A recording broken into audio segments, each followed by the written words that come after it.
Come to in front of me HUAWEI NOVA 9 SE, and I'll show you how to install iPhone keyboard on this device. So first we should go into the app gallery, wait 3 seconds, and here in the search bar enter the green Apple keyboard.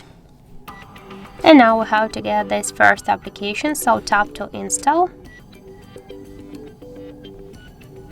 And after that just open the app.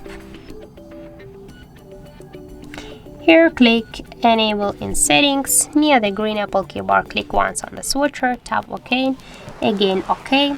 Just go back here, click to the switch input methods and switch your currently keyboard to the green Apple keyboard here. And as can you see, the process is finished.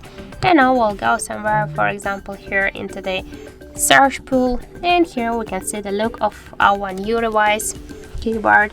And as can you see, this keyboard is so close to the iPhone one as all of the emojis. So that's it. Thank you for watching, and if you find this video helpful, don't forget to leave a like, comment and to subscribe our channel.